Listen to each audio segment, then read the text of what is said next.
Hello everyone, welcome to the Anderson classes. जो ये आज का टॉपिक है वीडियो का वो है कॉन्स्टिट्यूशन लॉ।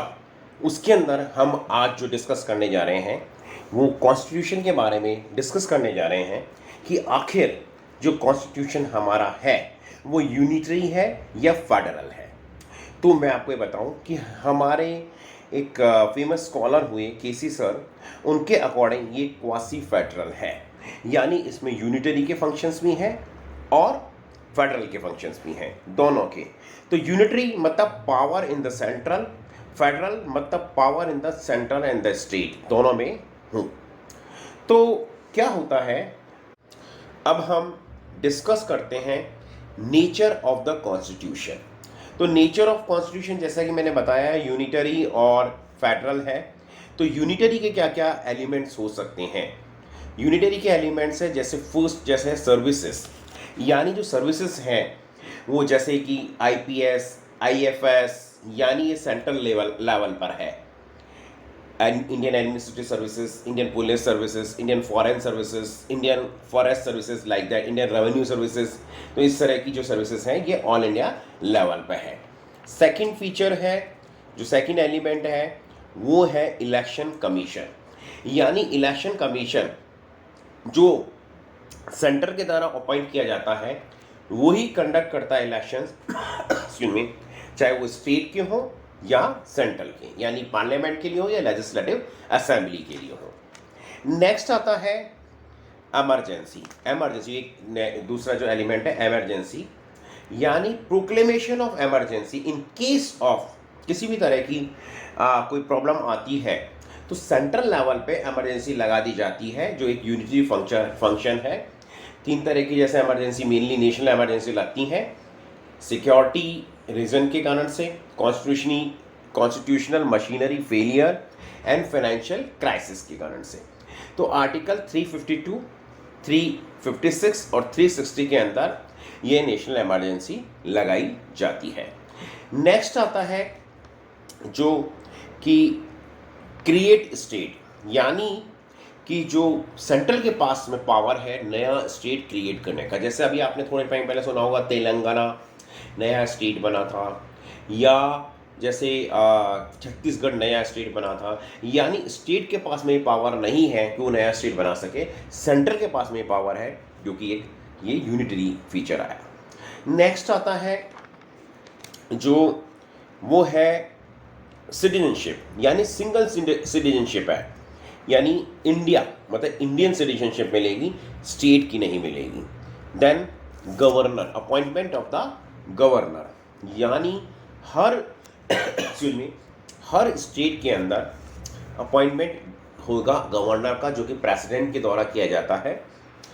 जो प्रेसिडेंट होते हैं यानी वो गवर्नर को अपॉइंट करते हैं अंडर आर्टिकल 155, और वो अंडर आर्टिकल 156 के अंदर doctrine of pleasure of the president पे काम करते हैं। यानी एक तरह से देखा जाए तो जो गवर्नर है वो जो है वो एजेंट होते हैं या रिप्रेजेंटेटिव होते हैं सेंट्रल के स्टेट में, हर एक स्टेट में। अब आता है कि जो फेडरल के एलिमेंट्स क्या हैं। तो जो फेडरल के एलिमेंट्स आ रहे हैं उसमें फर्स्ट आ रहा है जैसे कि जो ये अपने कि independence of the judiciary totally independent है, उस पर किसी का प्रेशर नहीं है, वो इंडिविजुअल इंडिपेंडेंट फॉर्म में काम करती हैं। नेक्स्ट आता है डिस्ट्रीब्यूशन ऑफ द पावर, जो अलग से 3 लिस्ट बनाई गई है, union list, state list, concurrent list. यानी यूनियन लिस्ट के अंदर वो कौन कौन से डिपार्टमेंट आएंगे, वो सेंट्रल के अंदर में होंगे, जैसे कि सिक्योरिटी के रिलेटेड से नेवी है, आर्मी है, फॉरेन अफेयर्स है। स्टेट के अंदर कैसे आएंगे, जैसे पुलिस है, हेल्थ डिपार्टमेंट है, इस तरह से जो स्टेट हेल्थ, इस तरह से अलग अलग डिवाइड किया है। कॉन्करेंट के अंदर जो दोनों में उसमें यानी स्टेट और सेंट्रल दोनों में कुछ कुछ होते हैं, वो कॉन्करेंट लिस्ट के अंदर जाते हैं। Excuse me. देन आता है सुप्रीमेसी ऑफ द कॉन्स्टिट्यूशन, यानी कॉन्स्टिट्यूशन टॉप में है, सुप्रीम है। इसके अंदर जो इसमें जो पावर के जो ऑर्गन्स है वो जो है कॉन्स्टिट्यूशन की तरह क्रिएट किए जाते हैं। 3 है, एग्जीक्यूटिव, जुडिशरी एंड लेजिस्लेटिव। और नेक्स्ट है रिजिडिटी ऑफ द कॉन्स्टिट्यूशन, यानी जो हमारा इंडियन कॉन्स्टिट्यूशन है वो रिजिड नहीं है अमेरिका की तरह से और फ्लेक्सिबल नहीं है यूके की तरह से, यानी अगर ज़रूरत पड़ती है तो अंडर आर्टिकल 368 अमेंडमेंट किए जा सकते हैं। एक जानकारी जो मैं अभी पहले देने से भूल गया था वो ये कि इंडियन कॉन्स्टिट्यूशन को इन्फोर्स किया गया था 26 जनवरी 1950 में, और इसको ड्राफ्टिंग कमेटी द्वारा बनाने में 2 ईयर 11 मंथ्स एंड 18 डेज लगे थे। ये एक सेक्रेट डॉक्यूमेंट है, biggest constitution of the world है, और इसके अंदर 22 चैप्टर्स, 395 आर्टिकल्स एंड 9 स्केड्यूल्स हैं। नेक्स्ट टॉपिक जो है वो है कैरेक्टरिस्टिक्स और द फीचर्स ऑफ कॉन्स्टिट्यूशन। तो फर्स्ट है बिगेस्ट कॉन्स्टिट्यूशन, यानी जैसा अभी बताया मैंने 22 chapters, 395 articles and the 9 schedules. Second, ये डेमोक्रेटिक रिपब्लिक है, यानी जो पावर है डेमोक्रेटिज्म, मतलब जैसे कि जो पावर है वो कंट्रोल होती है इंडिया के अंदर, बाहर कोई आउटसाइड की जो पावर कोई कंट्रोल नहीं कर रही इंडिया को, इंडिया के खुद जो हम वी द पीपल, हम खुद इंडिया के जो अंदर के पीपल हैं वो कंट्रोल कर रहे हैं, बाहर से नहीं कर रहा। तीसरा है सेक्युलरिज्म, यानी हर व्यक्ति को, every person has freedom to follow, यानी हर व्यक्ति के पास में ये पावर है कि वो अपने रिलीजन को मान सके, उसके अकॉर्डिंग पूजा पाठ कर सके।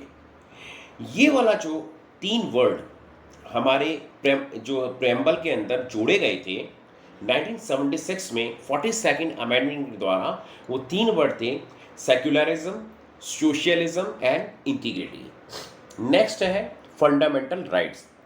फंडामेंटल राइट्स के बारे में आर्टिकल 12 से लेकर 35 यानी 12 to 35 के अंदर एक्सप्लेन किया गया है। जो फंडामेंटल राइट्स है मेन जो वो है, जैसे राइट ऑफ लिबर्टी जो आर्टिकल 21 में एक्सप्लेन किए गए हैं, right of safe guard against detention arrest जो आर्टिकल 22 में बताया गया है कि किसी व्यक्ति को अगर डिटेन किया जाता है तो 24 आवर्स से ज़्यादा डिटेन नहीं किया जा सकता, उसको जो है मजिस्ट्रेट के सामने पेश करना चाहिए। देन नेक्स्ट आता है कि right to freedom. Right to freedom जो है आर्टिकल 19 के अंदर एक्सप्लेन किया गया है। जैसे उसके अंदर आता है कि राइट टू यूनियन, मतलब यूनियन बनाने का अधिकार, जो कि राइट टू स्पीच बोलने का अधिकार, इसी तरह से राइट टू असेंबली यानी कोई असेंबली करने का अधिकार, राइट टू मूव यानी इंडिया के किसी भी कोने में जाने का अधिकार, प्रोफेशन का, इस तरह से सेटल होने का, यानी कहीं पे भी आप सेटल हो सकते हैं इंडिया के किसी भी कोने के अंदर, उसमें किसी से पूछने की ज़रूरत नहीं है। इसमें फेमस एक केस लॉ था MR Condell versus bar council of India जो 2006 के अंदर था। नेक्स्ट आता है राइट अगेंस्ट एक्सप्लॉयटेशन। ये प्रोहिबिट करता है child labour, human trafficking and force labour. इसको एक्सप्लेन किया गया है आर्टिकल 23 एंड 24 के अंदर। नेक्स्ट है राइट ऑफ रिलीजियन। ये जो एक्सप्लेन किए गए हैं वो करेंगे आर्टिकल 25, 26, 27, 28 में, जैसा कि रिलीजन के बारे में कोई भी व्यक्ति को पूरी छूट है कि वो अपने रिलीजन को मान सकता है।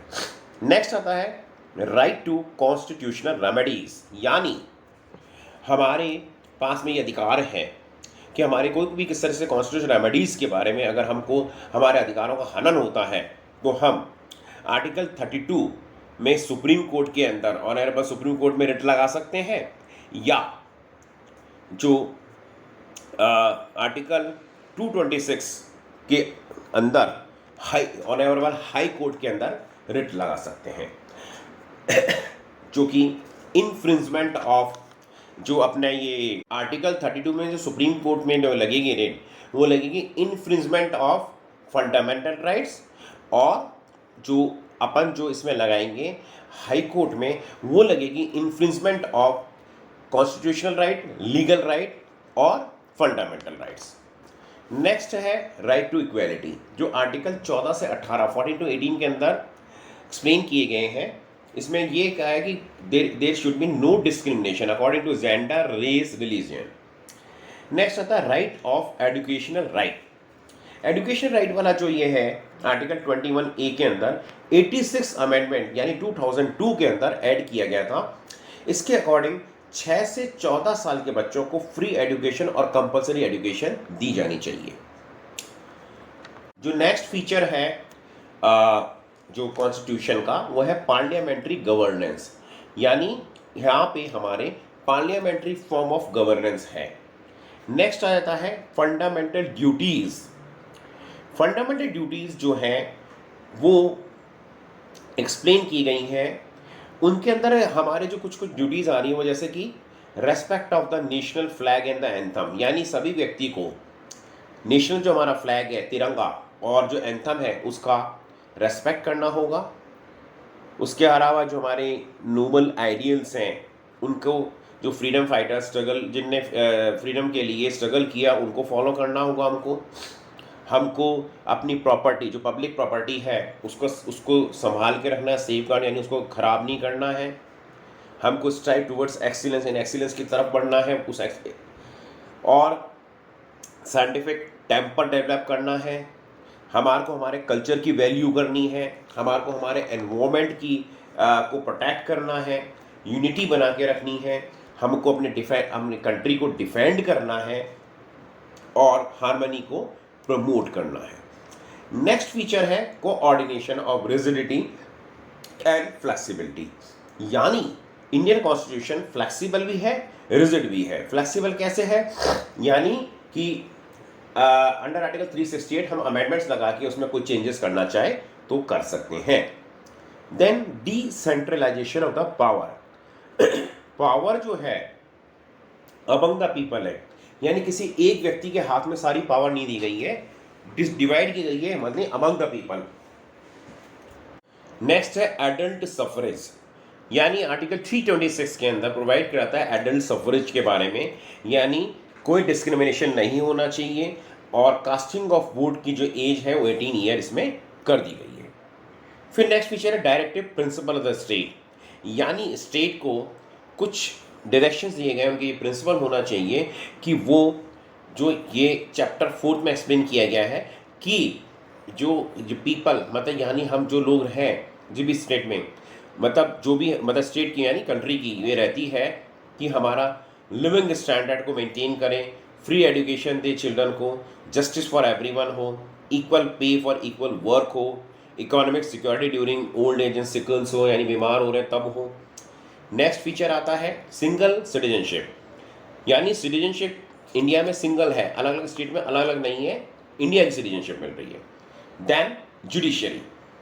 जुडिशरी का मतलब है सिक्योरिटी गार्ड ऑफ हमारे जो फंडामेंटल राइट्स का सिक्योरिटी गार्ड है, यानी हमारे फंडामेंटल राइट्स पूरी तरह से प्रिजर्व यानी संभाल के रखे गए हैं। अगर उनका किसी भी तरह से इन्फ्रिंजमेंट होता है तो हम जुडिशरी के थ्रू कोर्ट में, यानी कोर्ट में जा सकते हैं, अपील कर सकते हैं हाई कोर्ट के अंदर।